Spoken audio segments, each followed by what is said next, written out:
Welcome to this audio introduction to the book of Joshua. My name is John Stewart. I'm glad you've chosen this study in the Lamplighters series.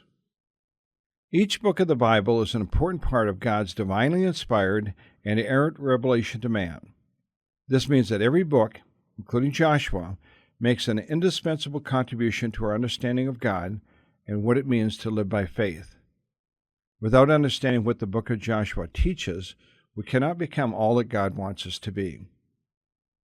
Before we take a closer look at the book of Joshua, I want to tell you a brief story about how God used the book in my life several years ago. When I decided to write a Lamplighters study on Joshua, I picked up an exegetical commentary to help me gain some insights into the book. As I read the preface, I was struck by the author's words, which read, "No attempt will be made to present an extensive sketch of Joshua the man." I thought that was interesting since the book bears his name.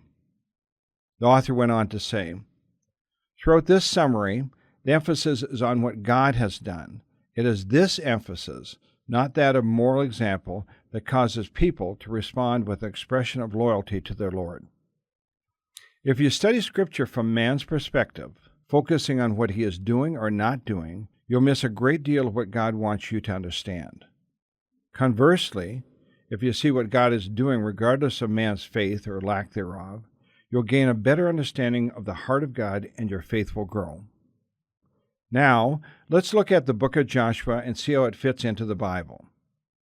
The book of Joshua is located immediately following the first 5 books of the Bible, which is commonly known as the Law, or the Torah as it's known to the Jews, and before the book of Judges. The book begins with the death of Moses and ends with the death of Joshua, and covers a period of about 7 to 10 years. In the book of Genesis, God gave a promise to Abraham and his descendants. God promised Abraham 3 things. 1, a physical heir, which is Isaac. 2, a blessing. And 3, a homeland.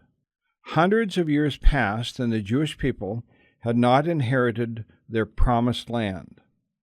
The book of Joshua is the official record of God's willingness and power to keep his ancient promise to Abraham and his descendants.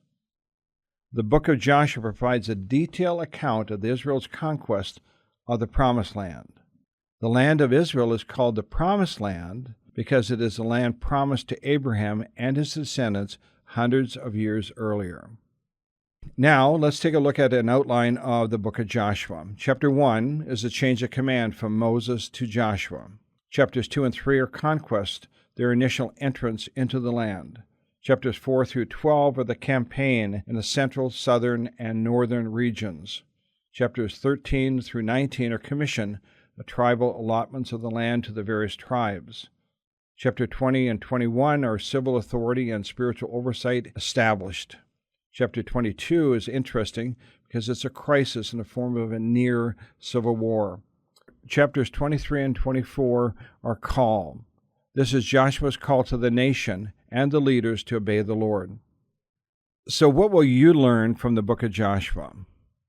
You will learn many things in the book of Joshua, but I'm going to mention 3 key truths for you to keep in mind. Number 1, God keeps his promises.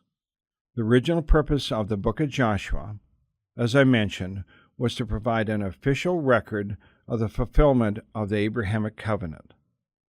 The fulfillment of the Abrahamic covenant assures believers that God keeps his promises. 2, God hates sin.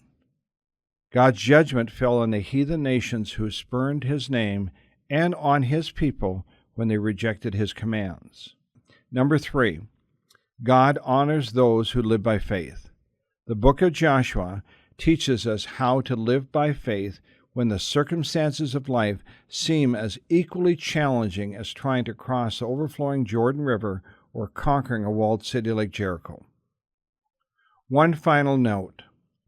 The Promised Land is a place and a picture, not of heaven with its promises of blissful utopia, but of the peace and rest that those who learn to live by faith can experience. The ancient battlefields are silent, but today God's people are engaged in a life and death struggle of cosmic proportions. The sounds of battle are no longer the clash of ancient weapons of war, but the voices of error and truth heard throughout the corridors of life. The books of Joshua and Hebrews remind us that victory will not be won by the fearful, disobedient, or unbelieving, but by those who know and trust God and courageously trust His Word. I hope this audio introduction of Joshua has been helpful to you. I've attempted to give you something of a roadmap without telling you too much. I want you to discover what the book teaches for yourself. I would like to encourage you to commit time each week in your schedule to do a thorough study of the weekly lessons and to meet each week with your group or Bible class at church so you can learn from God's Word and others and invest in their lives by sharing the things you've learned. I believe if you do this, both you and others in your group will grow in faith and commitment to Christ and be more courageous to let God use you to change the world with the gospel of Jesus Christ. Now may you grow in grace and knowledge of our Lord and Savior Jesus Christ. To Him be the glory both now and forever. Amen.